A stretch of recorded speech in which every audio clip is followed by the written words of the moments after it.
Ռուբեն Վարդանյանի, Արկադի Ղուկասյանի, Բաքո Սահակյանի, Արայիկ Հարությունյանի, Լևոն Մնացականյանի, Դավիթ Բաբայանի եւ այլ հայտնի ռազմագերիների գործով Ադրբեջանի մայրաքաղաք Բաքվում իրականացվող շինծու դատավարությունը մոտենում է իր տրամաբանական ավարտին։ Այս օրերին իմ կողմից հիշատակված անձինք դատարաններում հրապարակում են իրենց վերջին խոսքը։ Մոտ օրերս տեսանելի ապագայում Ադրբեջանի դատարանը նշված գործով հրապարակելու է դատավճիռներ։ Չեմ կասկածում, գրեթե համոզված եմ, որ նշված անձանցից ոմանց վերաբերյալ հրապարակվելու է ՑՄ ազատազրկման դատավճիռներ։ Սիրելի բարեկամներ, անկախ նրանից, թե մենք նրանցից յուրաքանչյուրի նկատմամբ ինչպիսի վերաբերմունք ունենք, թե նրանց քաղաքական հետագիծը ինչպիսին է եղել,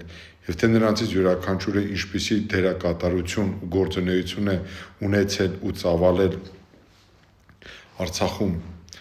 Արցախի հանրապետության կայացման ու կործանման գործընթացում, դրա պատասխանը կտա ժամանակը, բայց ինձ համար որպես Հայաստանի Հանրապետության քաղաքացու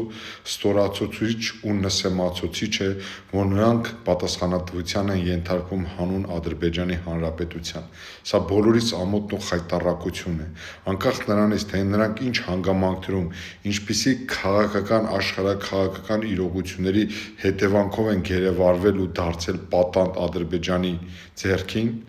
միայն այն հանգամանքը, որ նրանք հանդիսանում են Հայաստանի Հանրապետության քաղաքացիներ, Հայաստանի Հանրապետությունը պարտավոր է օրենքով չարգելված բոլոր միջոցներով միջազգային հանրությանը լսելի դարձնելու միջոցով պահանջել Ադրբեջանից վերադարձնել բոլոր ռազմագերիներին Հայաստանի Հանրապետություն։ Դա պահանջում է նաև Հայաստանի Հանրապետության Սահմանադրության 47-րդ հոդվածը, որի 8-րդ կետի համաձայն Հայաստանի Հանրապետության քաղաքացիները Հայաստանի Հանրապետության սահմաններից դուրս միջազգային իրավունքի նորմերին համապատասխան գտնվում են Հայաստանի Հանրապետության պաշտպանության ներքո։ Կրկնում եմ, նշված անձանցից յուրաքանչյուրի նկատմամբ մենք կարող ենք ունենալ մեր վերապահումները եւ ունենք այդպիսի վերապահումներ, բայց միայն այն հանգամանքը, որ նրանց դատում է պաշտոնական Բաքուն եւ Ալիևի վարչակազմը, բավարար է ինձ հանգելու հետևության, որ դա մեր ամոթն ու խայտառակությունն է։ Ուստի ես պնդում եմ, որ գործող իշխանությունները պետք է ամեն ինչ անեն միջազգային հանրության համապարփակ ճնշման արդյունքում հասնելու նրան, որ Ադրբեջանը օր առաջ վերադարձնի նրանց ազատություն բոլոր ռազմագերիներին։ Հարգանք տերես ձեզ, սիրելի բարեկամներ։